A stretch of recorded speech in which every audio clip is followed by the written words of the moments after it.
interview হৈ পাছ কৰিব তেতিয়া ডিষ্ট্ৰিক্টত পঠাই দিব নিজৰ ডিষ্ট্ৰিক্টত ইমান কষ্টত আমি হেৰি হোৱা নাই ইমান যে এই পৰ্যায় যে আমি এইটো মই ভবাই নাছিলোঁ তাৰপাছতে আমাৰ গাঁৱৰে এটা মুছলিম ল'ৰা ৰহমান বুলি কয় আজিজুৰ ৰহমান সি আকৌ মেকানিক সোমালে DSO আছিলে MQ তাকে আনি দিলে আমাক গাড়ী বনাব লাগে তোমাক চাকৰি দি দিম আমাৰ তাতে যোৱা সি এতিয়া ভৰ্তি হ'ল তাৰপিছতে গাঁও চিনা জনা হ'লোঁ আৰু এইটো কল্যাণ নহয় জানো মই তুমি সোমালা এই বোলে মোক ভৰ্তি কৰিছে নহয় ভাল কথা তুমি বোলে ওলাই যোৱা ইয়াতে মই থাকোঁতে MQ ব্ৰাঞ্চত ওলাই মই তেতিয়া কোলাতহে আছোঁ MQ ব্ৰাঞ্চত ওলাই যাওঁ তেতিয়া আকৌ মোক দি দিলে ঢকুৱাখানা পাম মগুৰি হেৰি বিলৰ ডিউটি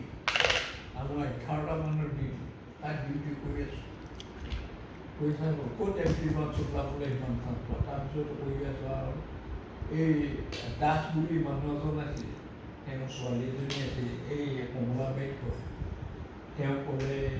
যে দাসৰ উপাধি তুমিয়ে আছা চব মানুহ গৈছে তুমি নোযোৱা কেলে এইবোৰ মাছ লৈ গৈছে মই এতিয়া ডেকা মানুহে মই ক'লৈ যাম